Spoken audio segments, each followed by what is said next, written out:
Hello everyone and welcome back to Dearsley. This started out to be a video on upgrading and detailing the railroad mallard to 60020 guillemot. Having made a part of the video and a good part of the conversion, I decided to add TTS sound. It would have been easy to buy a sound decoder and fit it, but because of the bargains on the Gadwell, it was a lot cheaper to buy a Gadwell and take the sound decoder out of it. Having done this, of course, I had two A4s. Originally I was going to get rid of Gadwell, but then decided to keep it. And having made that decision, then of course I wanted to detail that as well. One of my subscribers, Jack Storer, contacted me and pointed out that guillemot was in fact one of 8 A4s that never ran with a corridor tender. For me, this made my project totally wrong, and after some deliberation I decided the easiest way around it was not to name it guillemot, but rename it now Kingfisher, 60024 Kingfisher. This of course has extended the build, and coupled with the fact that I'm also going to upgrade the Gadwell at the same time, I've split this video into two parts.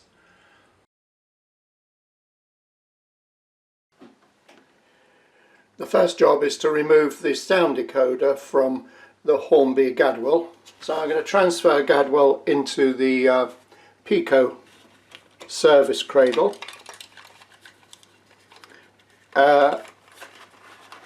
But the decoder in this is in the tender, so all I need to do is undo one screw to remove the tender. I'll just fit that in there. There's no need to undo the connection from the locomotive to tender. The screw is located underneath the coupling here, which I'll just remove.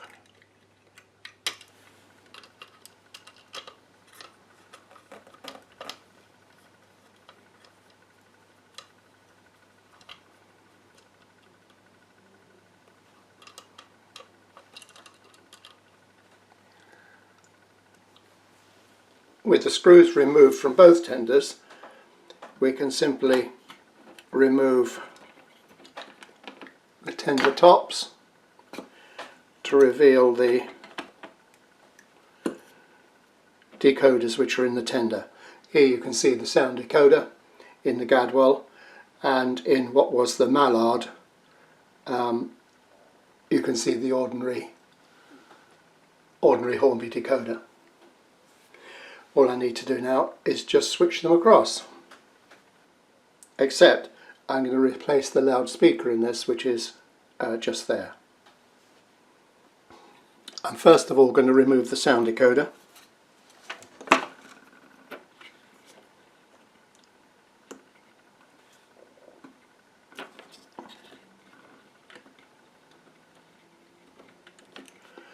That's loosened the pins. I would imagine that's just a little bit of tape that's come undone to hold it in place. And I can see a screw under there. Ah, wait a minute, that's taped to something else, I think. Just there.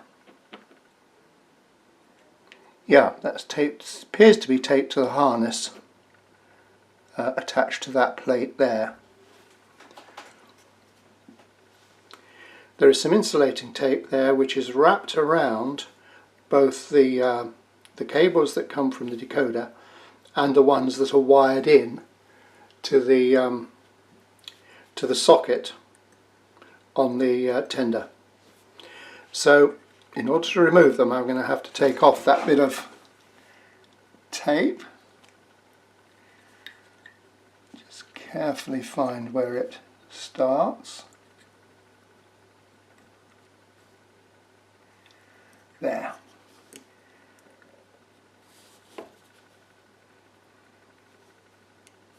we go. Now I should be able to lift the decoder away from the wires attached to the tender, and I notice holding the speaker in there are 2 screws, one on either side of the speaker housing.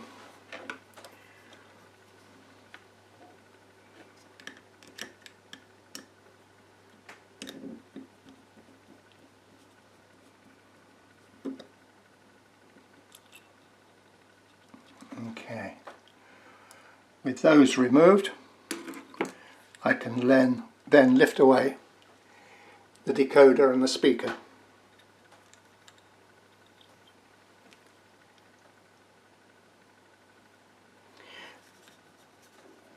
And before I do anything else, I'm going to take the decoder from Guillemot and put it in Gadwell. Just press that down.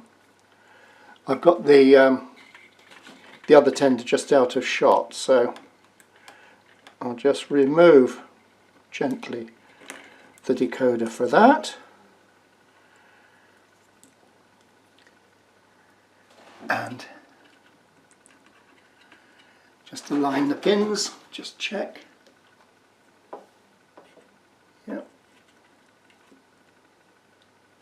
Yep, that's okay.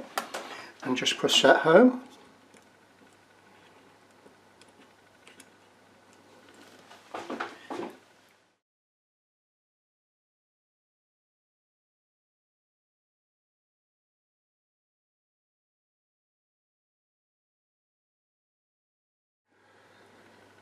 This is a replacement 28mm loudspeaker, 8 ohms, 0.8 watts, recommended by Digitrains.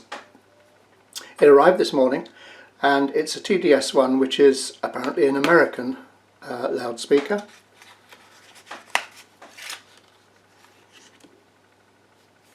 On the face of it, it doesn't look any different from the Hornby speaker, but I'm going to switch them over, and there'll be a little bit of soldering involved.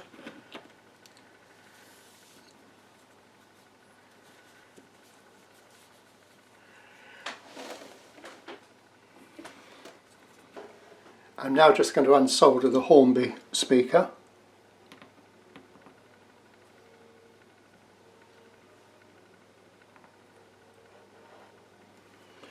Well, that was easy.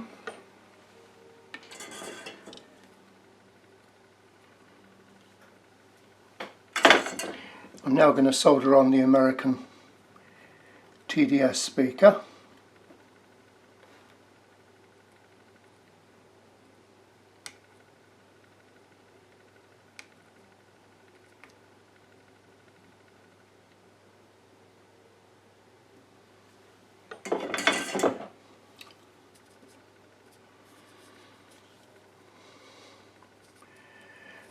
Red to positive,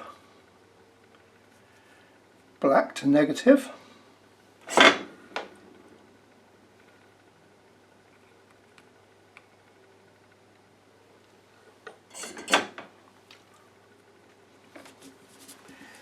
And that's fine.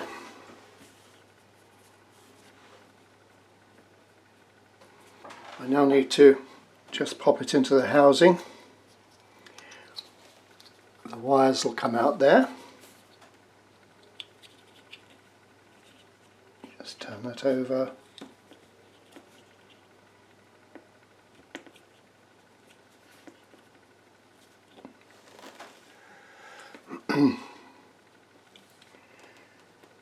And it appears to be a perfect replacement fit.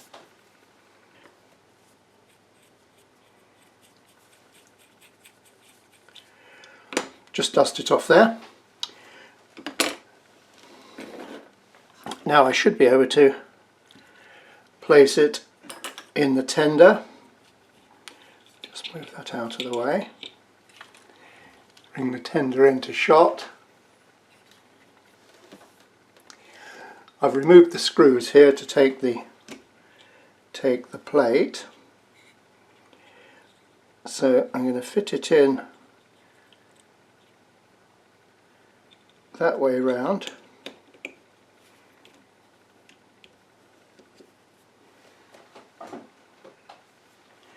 And pop back the screws that hold it in place.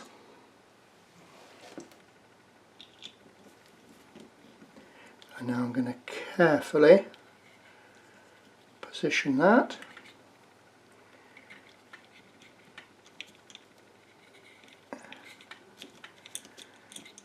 Actually, it should be the other way up, I think. At least it was the other way up in the gad world. So just locate the pins, that looks like it, and then press it home firmly. Just check that's not on an angle. No, that's fine. And that's it. What I might do now is just pop it on the track and just test it. So here we are with Guillemot positioned on the track with the sound decoder from Gadwell fitted into it with the American speaker. And the first thing to do is switch the sound on.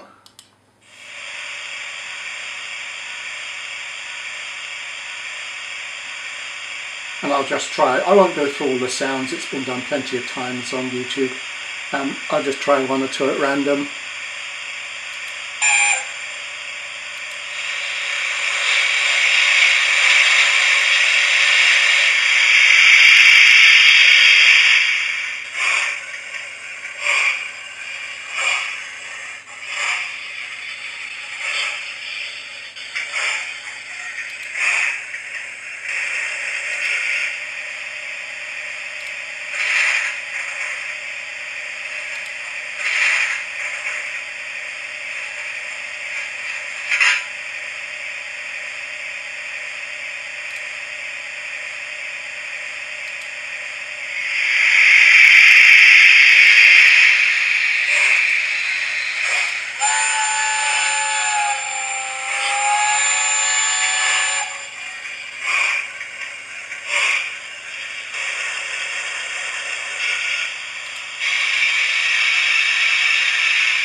Returning to the appearance upgrading of the Railroad A4, I'll start at the back here. I've actually drilled out the little window that goes through into the connecting corridor on these corridor tenders. That'll be glazed later, and I've put an electric warning flash on the back. As mentioned in my last update, the main thing I've done on this model is to remove the coal, the moulded coal from this part of the tender. It will be replaced with real coal later on, but for the moment I put a false bottom in here. I did this before I put the sound decoder in, but luckily the sound decoder fitted perfectly well underneath it, so everything was fine. But with the false bottom, I then extended the corridor that runs down this side of the tender.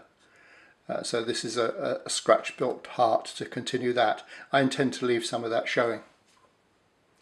You notice these little granules in here. I decided the tender, I'd like to put a little bit more weight in it, shall we say, and I've got some of these micro balls. They're sold by diving companies, aqua diving companies, to fill divers belts. They're minute and they're lead, so it's almost like liquid lead. They're very handy. Anyway, I've put about 10 grams in there just to add a small amount of weight to the tender. Having switched over the decoders from Gadwell, I was going to put this locomotive back on eBay, but because I like the sound so much and because this didn't cost me a lot of money, I've decided to keep it and keep it in LNER blue, but I'm going to rename and renumber this one. This one is going to be Gannet. So I need to remove the nameplate, the number, and the reason I'm doing this is on the railroad locomotives these numbers and letters like on the tender here, are not in the characteristic shadow effect of the gold and the red and black or brown. So I'd like to remove those and replace them. The decals I've bought are from Model Master, and you can see, I hope I'll hold them a bit closer, you can see they are much more like the original LNER livery letter colouring.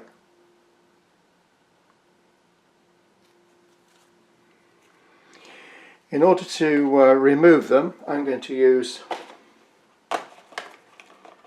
some cotton buds, and I put a small amount of tea cut in here, and it's a question of a little bit of patience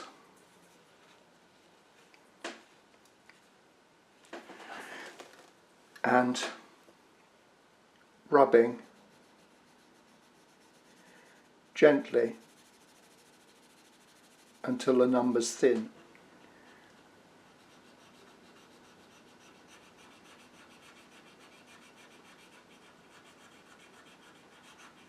You can see now the original numbers are beginning to come much thinner.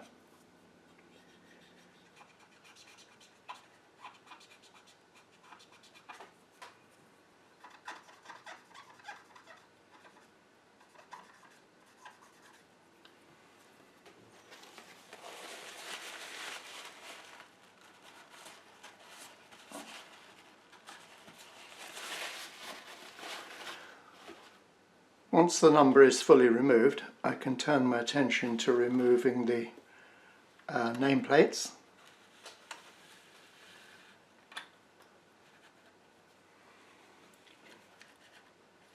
Great care is needed here because I don't want to damage the body of the locomotive.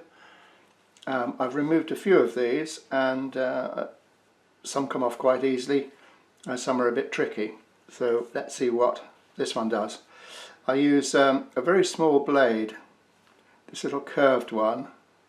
It's a number 15 blade, and I can gently just push it between the body and the plate and just twist it. That doesn't want to move, so I'll start up here, being very careful not to dig in. It's lifted there.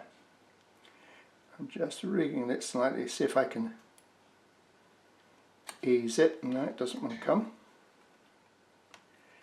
Easier to ease it from the top, I think, so I'll go back over here.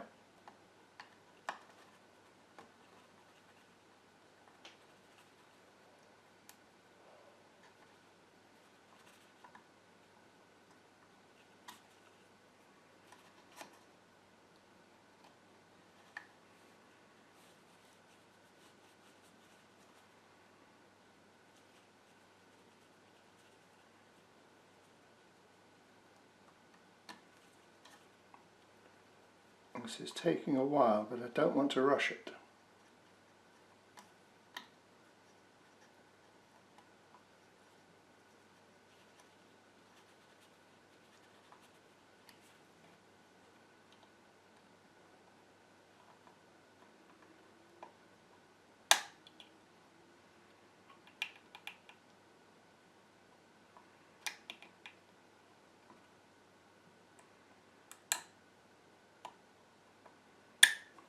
Seized it a bit more that side, I think.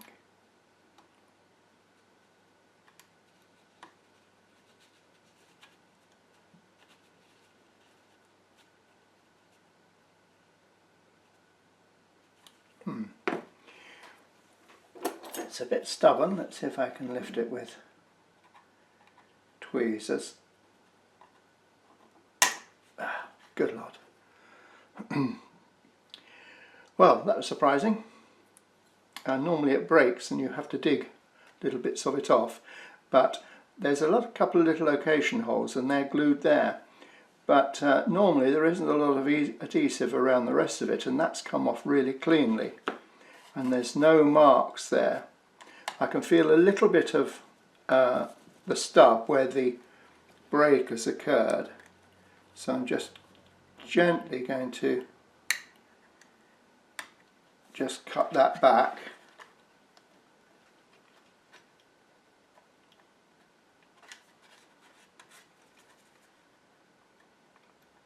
So the new plates fit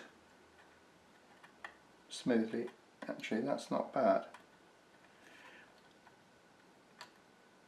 And that's not bad.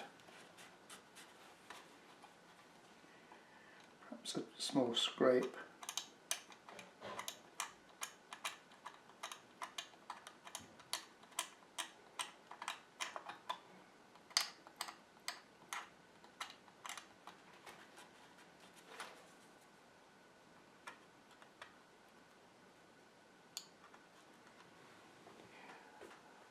Yeah, very pleased with that. That'll do.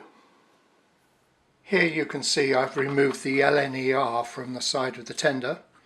If I move it backwards and forwards, just rock it, you can probably see where the numbers were, sorry, the letters were.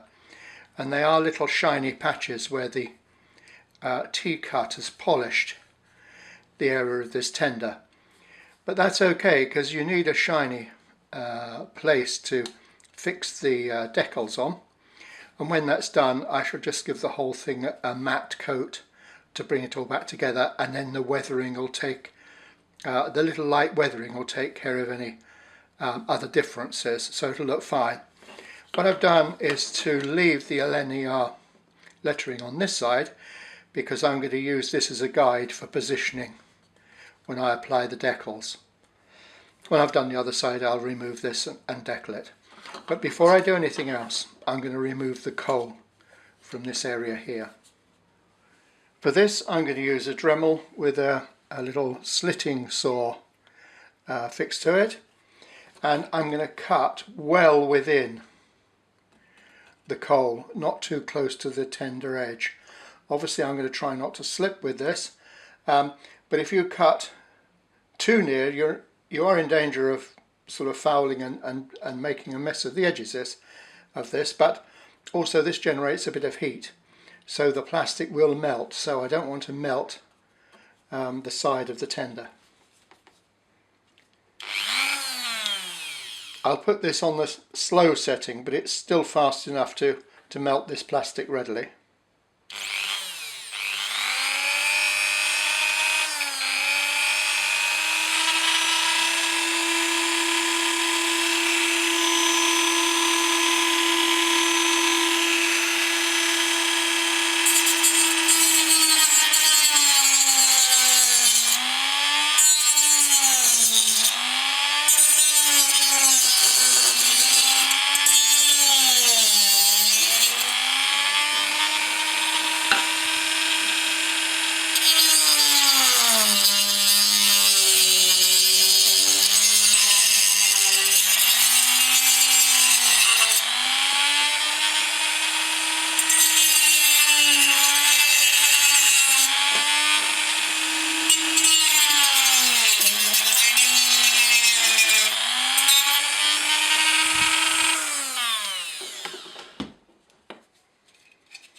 Yeah, it's fairly loose, so that should, with a bit of wriggling, snap that out. There we go. Now obviously that's very crude, but it means I can get a knife in here and start to slowly cut it back. If you want to take the risk, you could, you know, go in a little closer to the edges with the saw, but as you can see it makes a fairly rough cut, so I'm going to play safe and work away at this with a knife and then files. Here is the finished tender with the coal removed. What I did from the Dremel stage is to carefully, with a sharp Stanley knife, almost like a carving or peeling action, is gently, bit by bit, don't attempt to do any great chunks, is to cut the rough plastic back to the sides and back of the tender. The curved area is the most difficult, but again it's just a question of doing it slowly and just cutting off bit by bit. Again, rather like the Dremel, avoid cutting too close to the actual tender sides because one slip could damage it. So once I was under 1 millimetre thickness of the old plastic, I resorted to a half round file, and then you can file that flat round the 3 sides, and of course the half round end is perfect for filing out around the curve at the front of the tender. So once I'm happy with the cutout, I can use some plastic card and just cut a new bottom for the tender here so that I can stick the coal on it. It's just a question of measuring across and down that length, which was 33 millimeters by 56 millimeters. So I cut a little bit of plastic card that size and put a ridge on it to cover that recess there, because I want this to be glue tight, if you like, when I put the PVA on to hold the tile. I don't want any running down inside the tender there, although I'll probably put the coal on without the body fitted to the chassis. Nonetheless, I'm going to make sure that's a nice fit in there. That will come up, and then I will glue that against the side there, and then when that's in place I'll just seal it. When that's in place I'll just seal it round the edges with more plastic card, just so that it forms a sort of a PVA glue-proof seal. I've started applying the decals. Here on the tender I have some Elenial decals on the one side I removed, but I've still got the old ones on there to sort out. And on the loco I've put the new number for Gannett 4900. So that's where I'm going to leave it this time. I have on order the nameplates for both locomotives, and obviously I've got the detailing to finish on both locos as well. So I had hoped to do it all in one, but the project sort of changed quite a bit since I started it, so I'll conclude this double A4 Pacific upgrade next time. Meanwhile, I hope you've enjoyed this video, and please subscribe, and thanks for watching.